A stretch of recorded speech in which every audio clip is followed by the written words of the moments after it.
The business community in Tortola has been significantly devastated by the Category 5 Hurricane Irma. Now, I have with me a businessman, Ramon Robles. He operates a messenger service between the British Virgin Islands and the U.S. Virgin Islands. And in fact, he was on St. Thomas when Hurricane Irma struck. So he can tell us about the comparison between the devastation on both landscapes. Ramon, tell us what you observed over there on St. Thomas. Well, first of all, I want to, give thanks to God and, for even being here because it's a devastating sight. I just got back to Tortola today, but St. Thomas is just as bad.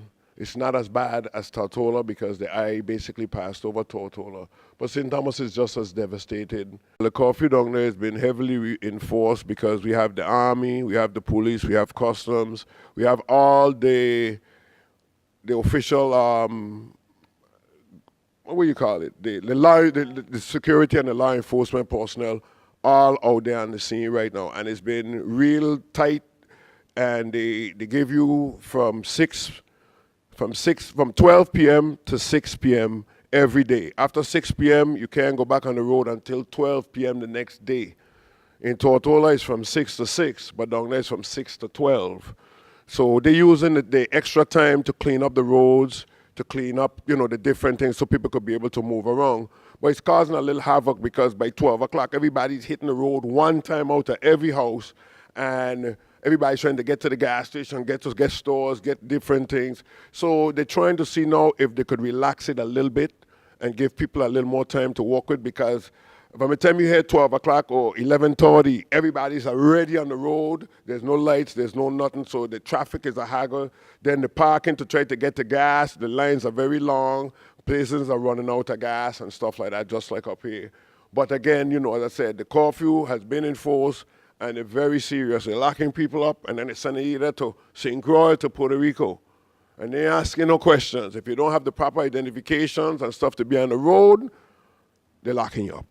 So you've been able to tell us about, and quite ably, security, the curfew, the gas situation. What about food supplies? How is that working out over there? Well, right now, they have just opened up the ports, so the food supply is starting to come in again to the supermarkets. But just like up here, a lot of the places been looted down there. Some of the places was looted as the hurricane was going on. People was down there looting the places. Some of these places, the wind or the hurricane didn't do any damage to these places. But by the time it was done, people looted the places, break them in, because they know there was no current, no alarm, no security. But again, the foods are starting to come in because they open up the port. So Tropical has been able to bring in food, bring in gas. So things are starting to kind of normalize to some degree. So what was the situation that greeted you at home and at your business here on this side? Well, so far I haven't gotten to my house, but for the business, it's basically flooded out. And a lot of the stuff that was in the business is basically now gone. When you say gone, explain what do you mean? As in the wind took it, or looters took it? Yeah, the wind didn't go. This is a two-legged winds, if you want to call it that. But the place is cleaned out. A lot of, they took all the stuff that's out of there. They only left some of the equipment, but all of that is underwater. So I don't even think some of the stuff that they stole, they could basically even use. But I thank God again for life, health, and strength, and, hopefully we'll be able to rebuild. And and we as a people, we need to look at this situation and saying, hey, today all of us, everybody have this and have that, but now everybody on the same level playing field. On your end, what are your priorities immediately? Well, my priorities right now, again, is to, again, see how, as a businessman, well, first of all, when I had Maryland 12 years ago, what I did with my business is we set up a service between St. Thomas and Tortola because there was no communication. We was collecting letters and stuff and having people take it to ZBVI. And then I would take the letters from there daily, send it down to St. Thomas, to the only sort of radio station that's on down there. And then we would read the different, we'd pre-record it and then read them out 3 times a night, letting people know in Tortola from different places, who they are right, stuff like that. So now with this situation, we have turned around and done it again. I've just came up today to try to organize where people in Tortola could take different messages and stuff to people and to ZBVI, and then they would be read on the air in St. Thomas to let them know, well, they are right and stuff like that, and the same vice versa. Also, we're going to be opening our mailbox service that I have as a relief mailbox that people in the States and stuff want to send things to people in Tortola. They'll be able to. I'm trying to organize that with the post office in St. Thomas. So basically my business is basically shot right now. There's nothing I really could do. As I said, whatever I had there, it's basically gone.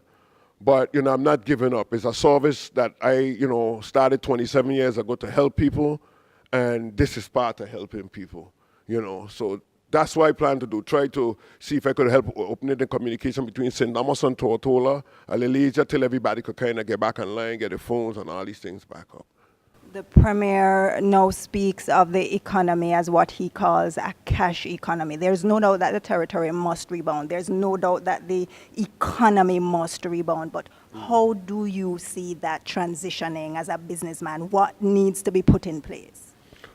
Well, right now, the problem, what I think needs to be put in place is that there would be help for a lot of the small businesses and stuff like that, because some could afford insurance and some don't have insurance, but now with all this, the looting and all the stuff that they're broken in, a lot of businesses they don't even know how they're going to start to operate.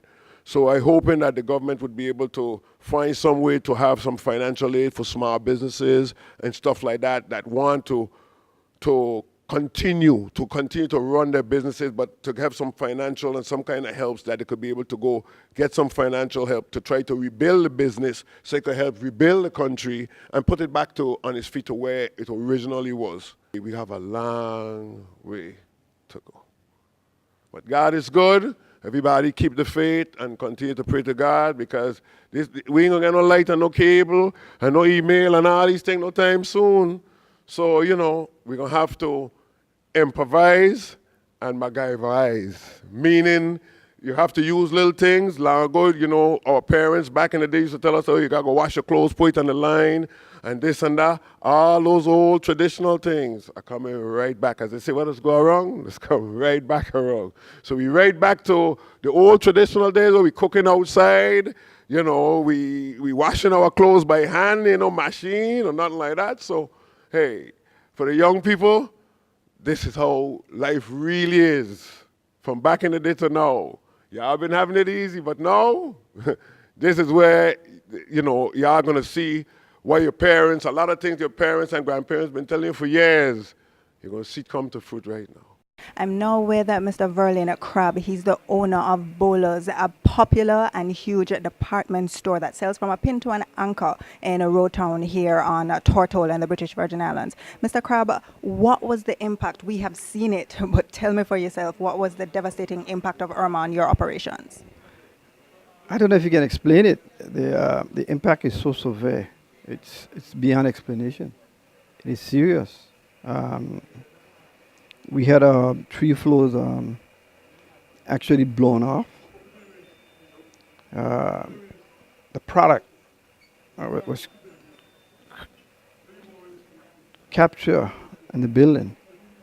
But one of our unhappiness and our disappointment is that the public came with leather and broke open the store after we buried up. And now they only took some of the product. They destroyed the equipment that we had there. That's the unfolding. So I'm just walking in faith. So I know you're still doing your preliminary, estimates, etc. But in terms of the cost of the damage and the reconstruction, what can you say that will take from you going forward? Some millions. Quite a bit of millions to restore. Any idea by when you will begin, operations in whatever shape or form? No, we start operation. We selling right now. We're just selling in the dark. We cleaning up, while we cleaning up the debris, we're selling to the public. And that's from what hours? We open from we are with the curfew from 9 to 6 every day. All right, and at this point, since you are one of those members, significant members of the business community that has been impacted, and we're not just talking about the business sector, but residents have been impacted too at this stage. Impacted my Oh, tell me about that. My house, my top floor, most of my doors and windows blown off. I have quite a bit of people staying with me. I'm downstairs now in I'm living on my second floor, but I also am housing some of my employees because they also need help. Wow. So, what are your words on where the BVI goes from here, and what will it take? It's going to take a lot to get the BVI back. It's serious. It's serious. When you drive around, all you can do is shake your head because you're damaged. You look at what you have, and you say, wow, we're destroyed. But when you're driving on the road, you realize that other people is a lot more damaged than you. So I'm just taking it one step at a time. As a significant member of a player in the business community, what are your thoughts? What are your recommendations? Because you're going to be part of that recovery team on how the economy can try to rebound in the immediate term. I have a lot of thought. I'm worried about my employees. How does I help them to get back on their foot? Because it's a bit tough. They came from different part of the Caribbean, and some of them probably living from paycheck to paycheck. So I'm worried about how they survive. I'm trying to create some safe haven for them. I don't know how to do it, but I'm trying. Thank you very much for sharing with us, Mr. Crab. All the best. That's Verlin Crab. He is the owner of Bowler's Department Store on Tortola in the British Virgin Islands. PTK Combs with this JTV News Hurricane Irma update.